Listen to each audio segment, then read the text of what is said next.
Si Senador Ping Lacson, sabi ni Senador Ping Lacson, mayroon daw na nag-ano sa kanya. Mayroon daw na nakiusap sa kanya, may mga nagbulong sa kanya na kung pwede, ceasefire naman daw muna. Ceasefire, ibig sabihin itigil niya naman muna yung ginagawa niya. Hindi. Sabi ni Senador Ping Lacson, walang ceasefire. Walang ceasefire. Tingnan ko nga ang pagkakasabi. May post si Senador Ping Lacson. Sabi ni Senador Ping Lacson, anong uri ng tao ang magdi-declare ng giyera, toy gun ang bala at toy gun ang dala at laway ang dala. Pag na-confront ng bomba, nagsisisfire. Patulong po. Ay pabulong pa. Ayan may mga pahula pa si may mga hula pa si Senador Ping Lacson sa kanyang post. Ceasefire my foot. Anong uri ng tao ang magdi-declare ng giyera, toy gun ang dala at laway ang bala, pag na-confront ng bomba, magre-request ng ceasefire? Pabulong pa. Sino kayang pinapatamaan niya dito? Ay malinaw pinapatamaan niya diyan si Cayetano Alan. Matindi talaga si Senador Ping Lacson. Anong uri daw ba ng tao ang magdi-declare ng giyera, tapos ang dala-dala pala toy gun, tapos ang bala pala laway, tapos pag kinonfront mo ng bomba, pasabog, wala, nakikiusap ng ceasefire, pabulong pa. So ang malinaw diyan, ang sinasabi ni Senador Ping Lacson, may paabot sa kanya na ceasefire daw muna, nagre-request ng ceasefire. Sino kaya ang posibleng nagre-request ng ceasefire? Ay siyempre si Cayetano yan. Sino ba naman ang kalaban ni Lacson ngayon? Si Cayetano.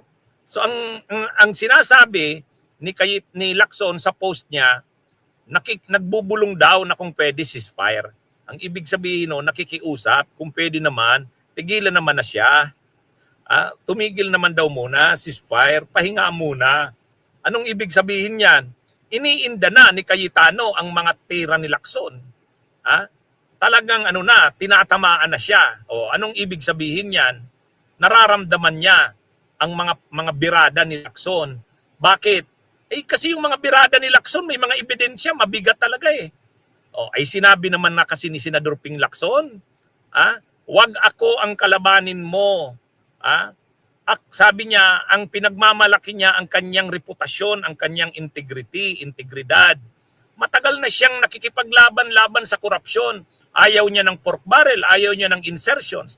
Tapos ngayon, titirahin mo siya, sabi ni Senador Ping Lacson. You've crossed the line, kung maalala natin. You've crossed the line. Ang tinutukoy niyang nag-cross ng line, ng linya, si Cayetano. Nung una, si Cayetano, mayabang pa rin. Hinahamon pa si Lacson. Ay ngayon, isa-isa nang nilalabas ni Lacson at sinabit na sa ombudsman. At sabi niya, magkakalkal pa sila ng marami. Ngayon, nararamdaman na ni Cayetano. Ang ibinunyag ngayon ni Senador Ping Lacson, may pabulong sa kanya na mag-ceasefire naman daw muna. Pero ayaw ni Lacson.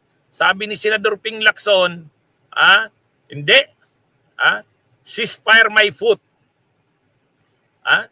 Ano ka? Magdi-declare ka ng giyera? Ang dala-dala mo pala, toy gun. Ang bala mo palang dala, laway. Tapos nung sinagot ka ng mga pasabog, bomba. Ka ngayon, magre-request ka ng ceasefire, pabulong pa.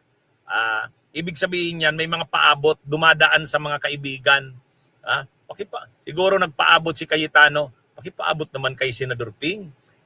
Ano naman muna kami, ceasefire muna, yun. Anong malinaw dyan? Lumalabas na ngayon, surrender na si Alan. Yan ang problema. Mayabang ka, arugante ka, pagka ganyan na, bigla mag-o-offer ka ng ceasefire. Mabuti na kasi yung mapagkumbaba ka rin naman. Yan ang naging problema rin kay Marcoleta, masyadong arugante. Masyadong mayabang, di ba? Anong nangyari? Anong kinahinatnan ni Marcoleta? Nakita naman natin.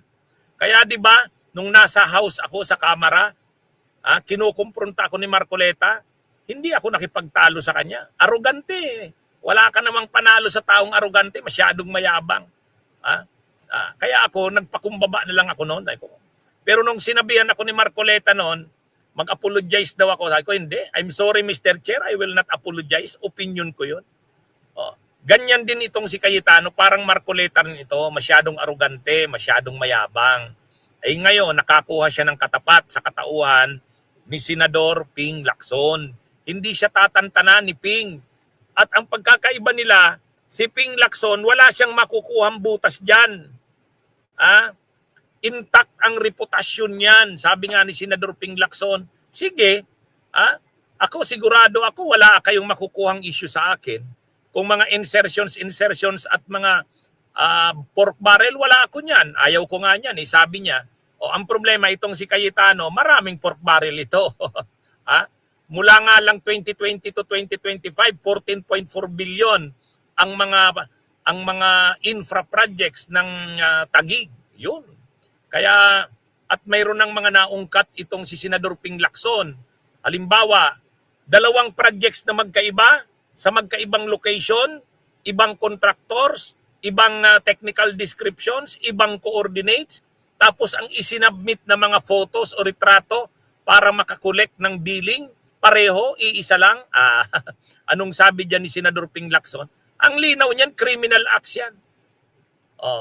Kaya nauungkat na. Kaya sabi ni Senador Ping Lacson, lumalabas 25% ang kickback na kinukuha nila Alan Cayetano. At ang lumalabas, 3 ang bagmen na nakuha na nila, hindi lang isa. At reliable ang sources nila. Malamang si Lino Cayetano ang nagpo-provide sa kanila. Ngayon, nararamdaman na yata ni Alan, humihingi ng ceasefire kay Lacson. Pero sabi ni Lacson, hindi. Ceasefire my foot. Bakit ako mag-ceasefire? Sa totoo lang, medyo talaga, si Senador Ping Lacson, mabait naman yan eh. Kaya lang kapag naman ginanyan mo, talagang hindi ka tatantanan. At sabi nga ni Senador Ping Lacson, dadalhin niya ito sa logical conclusion. At ano ang logical conclusion niyan? Idalagay niya si Cayetano Alan sa dapat nitong kalagyan. At sabi ni Senador Ping Lacson, ang dapat kalagyan ni Alan ay ang Payatas New Quezon City Jail. Yan, yan mga kabunyog, mga kababayan. Maganda ito. Hindi, ayaw pariglo ni ayaw ng ceasefire. Senador Ping Lacson, yun. Talagang sa susunod na mga araw makakakita tayo, matinding bakbakan pa ito. O ano nang mangyayari ngayon kay Alan? Tiklop, Tiklop.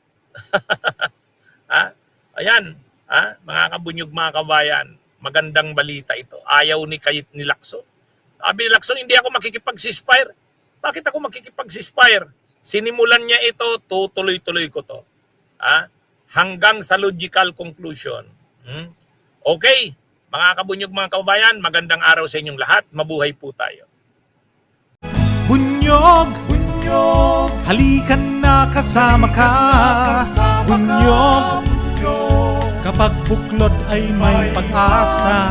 Luzon, Visayas, Mindanao, isa ang pananaw. Sa bagong Pilipinas ang bunyog isisigaw.